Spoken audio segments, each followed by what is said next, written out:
रास्ते थोड़े बड़े पेचीदे हैं, परंतु आप लोगों को धीरे धीरे बहुत कुछ ज्ञान हो जाएगा और इस ज्ञान को अपने जीवन में बस धारण करके रखिए। आप चलते रहिए, मजा आएगा आपको।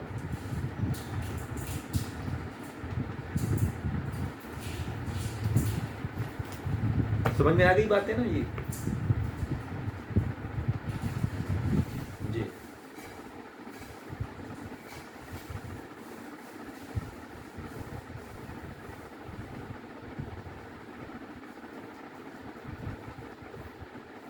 मतलब कि जीवात्मा जो है ना, ये जैसे मैंने एक उदाहरण दिया था आपको कि जैसे मान लीजिए कि आप किसी मेहमान के घर गए ना, तो फिर आप जैसा वो आपको खिलाता है वैसे ही खाते हो, तो प्रतंत्र हो जाते हो कि नहीं हो जाते हो?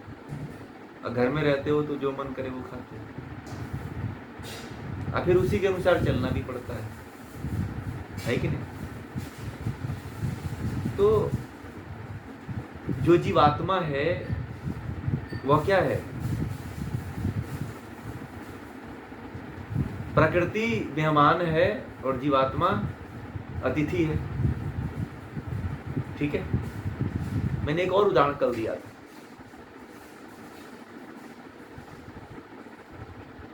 ठीक है, तो इस जीवात्मा को जब तक, यदि जीवात्मा को आपने ज्ञान दे दिया ना, तो जीवात्मा प्रकृति में नहीं फंसेगी, तो अज्ञानता के कारण ही बार बार फंस रही है, शरीर के साथ उस शरीर को अपना मान लेती है और ये कहती है कि मुझे चोट लगा और मुझे दर्द हुआ, मुझे पीड़ा हुआ। ये प्रकृति को हुआ, ये प्रकृति जो मन बुद्धि है, इंद्रियां हैं, ये अपना कार्य करती रहती हैं अपने स्वभाव के अनुकूल। मन का कार्य क्या है? चंचलता है ना।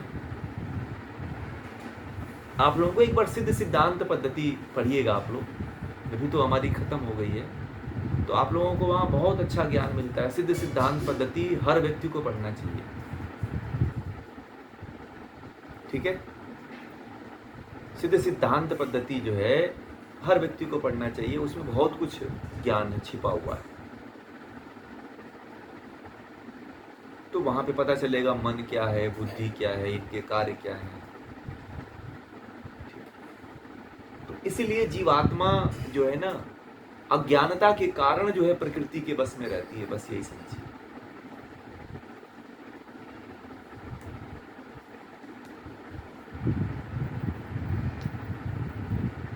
जिस दिन उसको ज्ञान हो जाता है ना, फिर वो नहीं फंसती है, वो फिर तो वो मुक्त हो जाती है। फिर प्रकृति के किसी भी तत्व का उसके ऊपर अधिकार नहीं चलता है, उनको दबा के रखती है जीवात्मा। मन को दबा देती है, इंद्रियों को दबा देती है, बुद्धि को दबा देती है, सबको दबा के रखती है, अपने बस में रखती है।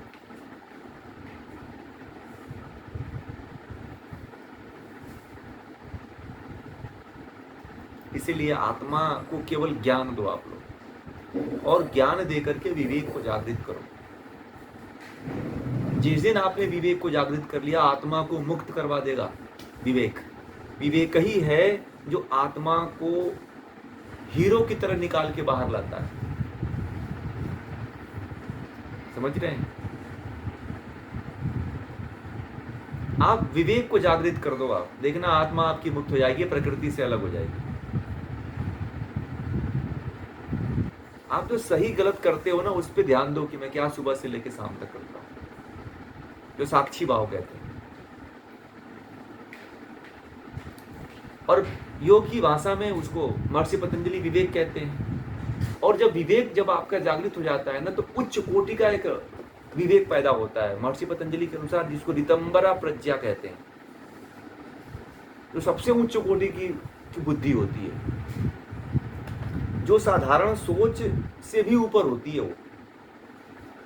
ठीक है, विवेक का एक ऊपर उच्च दूसरा स्तर, सबसे उच्च स्तर आपको प्राप्त हो जाता है। महर्षि पतंजलि ने उसका नाम दिया है रितंबरा प्रज्ञा।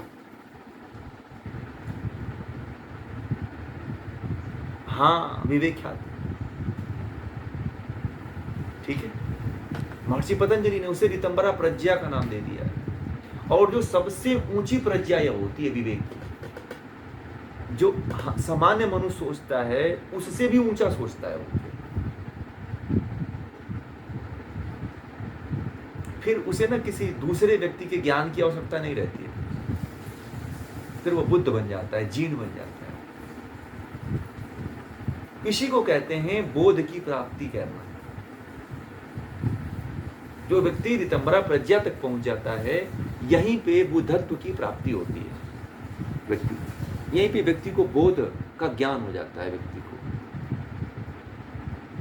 यहीं पे व्यक्ति बुद्ध बन जाता है, महावीर बन जाता है, कृष्ण बन जाता है, राम बन जाता है, राजा जनक बन जाता है, याज्ञवल्क्य बन जाता है, ब्रह्मा बन जाता है, विष्णु बन जाता है। आप लोग भी मेहनत करने की, आप लोगों को भी मेहनत करने की आवश्यकता है। अष्टांग योग का पालन तो करिए अपने जीवन में, ध्यान रखिएगा। योग महोत्सव में यम नियम का पालन करना अनिवार्य है। ये पहला इंस्ट्रक्शन है हमारा, अभी आपसे बता देते हैं। 100% हम पालन करवाएंगे वहाँ।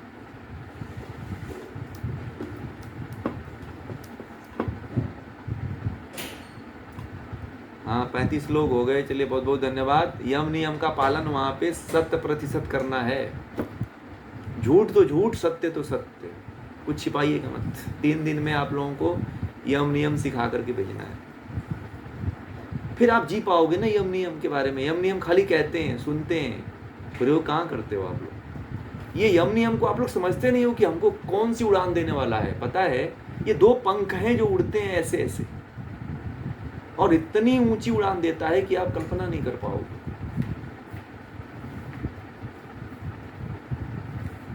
आप लोगों से कहते हैं कि यम नियम का पालन करो, बोलते हो अरे कौन करेगा यम नियम का पालन। सत्य, अहिंसा, अस्तेय, ब्रह्मचर्य, परिग्रह। सत्य का पालन करो, नहीं कर सकते हो, कम से कम 5% तो शुरू कर दो आप लोग।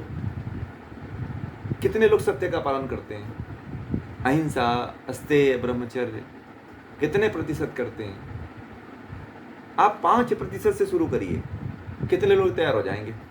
5% अपने जीवन में करेंगे। मैं हर 10 दिन बाद आप लोगों का एक रिपोर्ट लूंगा कि आपने कितने प्रतिशत बढ़ा दिया। इसको नोट कर लीजिए आप लोगों को भी सुधारते चले। आप लोगों के जीवन में कुछ प्रयोग होना चाहिए ना। कौन कौन लोग तैयार हैं? कितने लोग तैयार हैं यम नियम के पालन करने में? सब लोग तैयार हैं? कितने लोग अपना रिपोर्ट, कितने रो रिपोर्ट देंगे अपना? सभी लोग देंगे? हाँ जरूर। तो चलिए यम नियम का हम लोग शुरुआत करते हैं, ठीक है? और जीवन में सुबह से लेकर शाम तक आप उसका पालन करिए। सत्य बोलिए, अहिंसा का पालन करिए, अस्तेय का पालन करिए, चोरी मत करिए, ठीक है? मन, वचन और कर्म से, ध्यान रखिएगा, मन से, वाणी से और कर्म से। कर्म 3 प्रकार से होता है, ध्यान रखिएगा। कहां कहां से?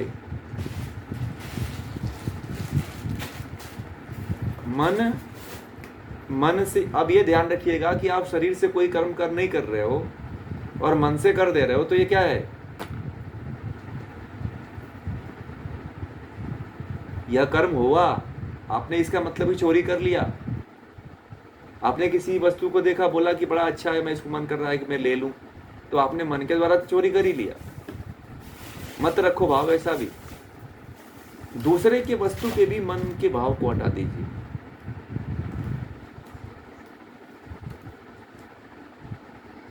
मन से भी, वाणी से भी नहीं होना चाहिए, ठीक है? तो धीरे धीरे आप लोग करेंगे तो जहां पे पहुंचने वाली जो मैं बात कर रहा ना, विवेक की बात, तो विवेक तक पहुंच जाएंगे आप। और कोई ये मत समझे ना कि मैं तो, अब मेरी उम्र हो चुकी है, अब करके क्या करूँगा।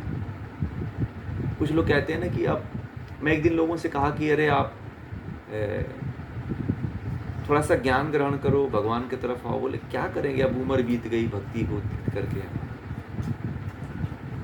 ठीक है?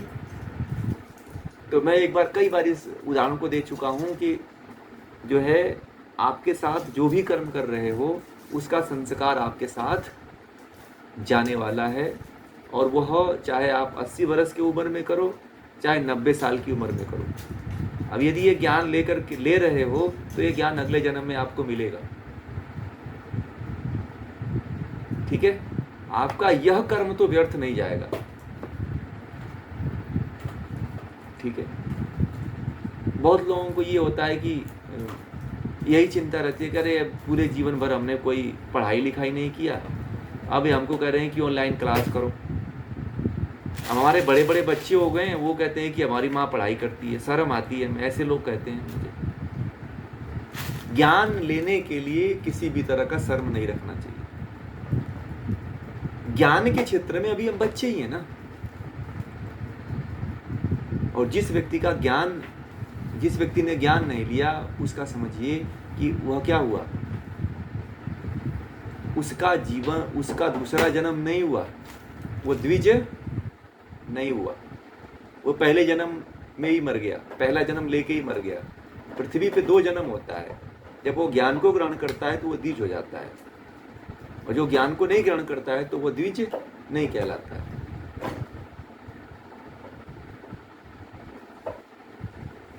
इस बात को गहराई से समझिएगा और अपने कर्म को व्यर्थ मत करिए, अपने जीवन को व्यर्थ मत करिए। जी।